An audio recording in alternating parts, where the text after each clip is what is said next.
La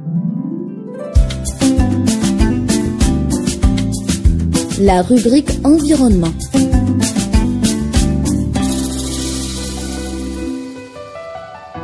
Mesdames et messieurs, bonjour et bienvenue dans ce nouveau numéro consacré au rôle de la Société nationale sénégalaise de gestion intégrée des déchets SONAGED dans la transition vers une économie circulaire en Afrique de l'Ouest. Depuis juin 2024, la Société sénégalaise SONAGED partage ses ambitions en matière de gestion des déchets urbains et des innovations en énergie renouvelable. Elle partage également ses projets dans la production d'engrais à partir de déchets organiques et biomédicaux. Justement, en octobre dernier, la SONAGED a signé un protocole d'accord d'une période de 5 ans avec l'Agence nationale de l'environnement de la Gambie, NEA, dans le but de consolider leurs efforts dans la gestion durable des déchets. Ce protocole prévoit une coopération technique et stratégique où chacun des deux pays apporte son expertise et son savoir-faire en matière de gestion intégrée des déchets.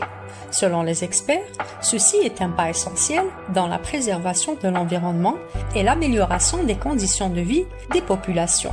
La SONAGED envisage aussi de développer et mettre en œuvre des politiques efficaces pour encadrer cette gestion des déchets et surtout sensibiliser les populations à travers des campagnes d'éducation et de promotion sur la protection de l'environnement.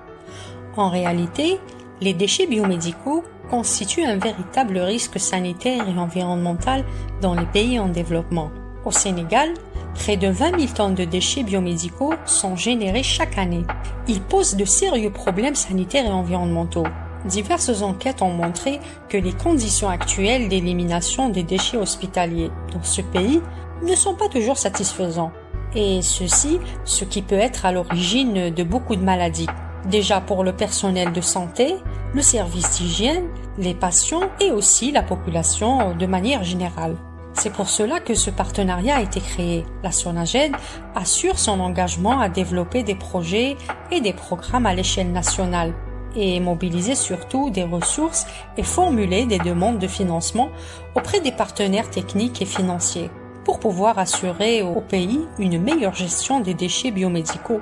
Le directeur général de cette institution, Khalifa Ababakar Sarr, estime que ce partenariat est non seulement un engagement bilatéral, mais aussi un modèle de solidarité et un exemple de panafricanisme. Et c'est ainsi que nous arrivons au terme de ce numéro. Vous étiez avec Sihem Bourazi à la présentation. Rendez-vous prochainement dans un autre sujet. À bientôt.